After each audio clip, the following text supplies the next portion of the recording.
Día 20 de enero de 2021, Joe Biden se convertía en el 46º presidente de los Estados Unidos. Tras unas elecciones cargadas de polémica, logró imponerse a Donald Trump por una muy pequeña ventaja. Biden ya asumió el cargo en una situación turbulenta. El mundo se estaba recuperando del golpe recibido por la pandemia del COVID-19. Y hoy, en noviembre de 2022, la situación internacional no ha mejorado.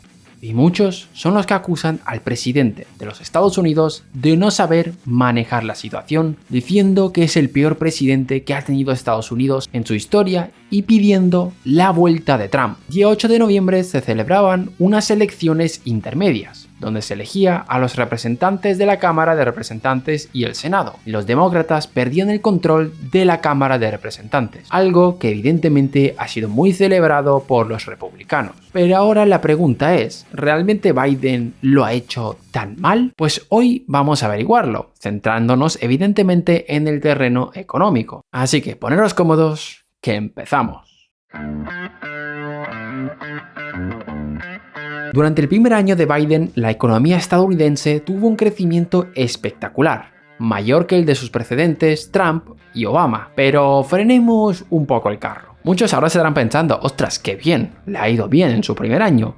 Pero la verdad es que se trata más de un fenómeno matemático que algo que haya ocurrido por sus buenas políticas. Cuando se habla de crecimiento, la mayoría de veces lo que se hace es comparar el crecimiento de este año con el del anterior, lo que se conoce como variación interanual. Y el año 2020 ha sido un año especialmente malo por razones obvias. Por eso en 2021 es normal ver tasas de crecimiento tan elevadas en cosas como el crecimiento económico o el empleo, ya que en 2020 los datos han sido anómalos. Por tanto, no hay que ser tan entusiastas con la administración de Biden, ya que probablemente con cualquier otro presidente hubiese ocurrido lo mismo. Pero aún así, ¿qué hizo Biden nada más llegar al poder? Para empezar, puso en marcha un enorme plan de estímulo económico para tratar de combatir los efectos de la pandemia y revitalizar la economía de Estados Unidos. Concretamente, un plan valorado en 1,9 billones de dólares en 10 años, donde van incluidas obras públicas de todo tipo, construcciones de carreteras, puentes, ferrocarriles, etc. Algo por lo que el presidente ha recibido muchísimas críticas. Por un lado, por el repunte de la inflación que empezó en primavera de 2021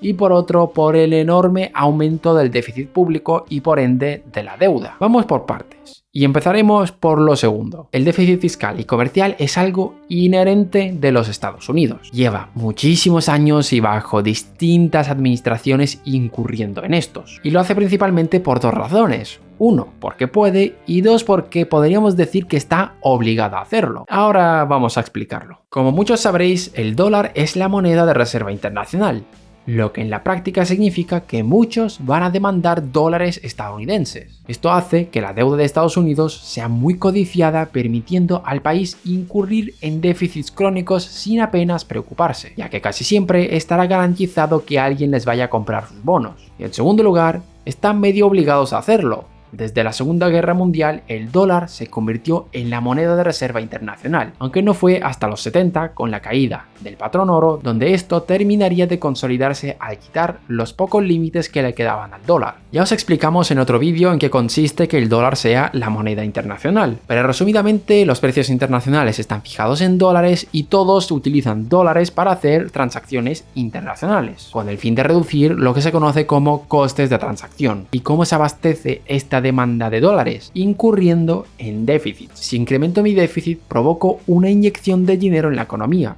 Y si Estados Unidos decide ponerse en superávit, está sacando dólares de la economía, provocando un desabastecimiento de estos, haciendo que el dólar no pueda ser la moneda con la cual se hagan los pagos internacionales. Es por eso que Estados Unidos está casi obligado a incurrir en déficit para poder cumplir su papel como líder. Así que achacar a la administración de Biden el incremento del déficit y decir que su presidencia es un desastre por ese incremento es algo sin demasiado sentido visto el historial de Estados Unidos. Al final ha hecho lo que han hecho casi todos los presidentes. Pero ahora bien, ¿y con la inflación qué pasa? Es otro argumento que se está utilizando mucho para atacar a la administración Biden. ¿Tiene realmente algo de culpa? Os adelanto ya que en este caso un poco sí. Y vamos a verlo con más detalle.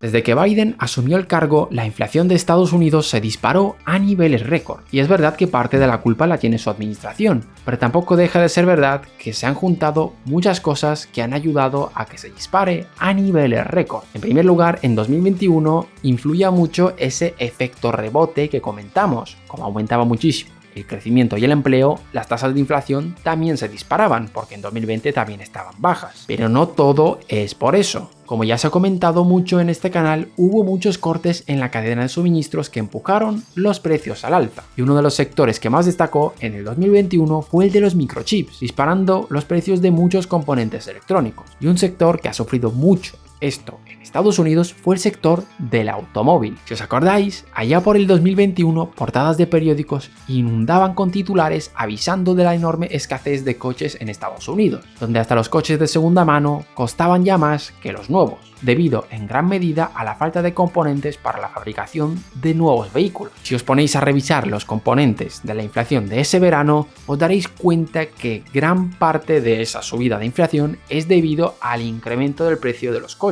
Así que el corte en la cadena de suministros también tuvo bastante que ver, pero no hay que quitarle la responsabilidad a Biden. Si bien Estados Unidos tiene más margen que otros países para crear dinero sin generar inflación, no significa que lo pueda hacer de forma ilimitada, y los grandes programas de estímulo recalentaron en exceso la economía americana, impulsando aún más la inflación. ¿Habría habido inflación con otra administración? Sí. ¿Sería tan alta como la actual? Probablemente no. Y a día de hoy, los republicanos no han presentado planes explícitos para combatir la inflación. Y tiene una explicación evidente, y es que las políticas para frenar la inflación no generan votos. No hay mucho misterio ahí. Pero ahora en 2022 ha entrado un nuevo actor al terreno de juego, y es la guerra de Rusia y Ucrania y la crisis energética de alimentos que ha supuesto. En agosto de este año, las partidas que más peso tuvieron en la inflación fueron el combustible, los alimentos y la electricidad. Si bien es cierto que Estados Unidos tiene amplia variedad de recursos naturales, como ya comentamos en otro vídeo, no deja de ser cierto que depende también bastante de las importaciones del exterior. En segundo lugar, el incremento de los precios internacionales también afectan al de los Estados Unidos. Por un lado, porque aumenta la demanda de productos de Estados Unidos, y por otro, pues las empresas se aprovechan un poquito de la situación para subir algo los precios. Tampoco vamos a engañarnos. En tercer lugar, y quizá lo más curioso de todo, es que las noticias falsas también han contribuido al repunte de la inflación. Pongamos un ejemplo reciente. Hubo varios comentaristas que dijeron que Estados Unidos se iba a quedar sin combustible en los próximos 25 días. Esto es debido a una mala interpretación de las estadísticas. La Administración de Información de Energía reporta informes que miden las reservas de combustible con capacidad para 25 días. Y salió una estadística diciendo que estas reservas habían bajado, generando un pánico en los mercados, haciendo que se incremente muchísimo la compra del petróleo. Evidentemente esto no es así. Estas dificultades son debidas a los problemas que tienen las refinerías para mover el petróleo de un sitio a otro. Si Estados Unidos de pronto corta las exportaciones al exterior, ahí sí que deberíais empezar a preocuparos y anunciar un desabastecimiento de petróleo. Pero si siguen vendiendo con normalidad al exterior, no hay problema alguno.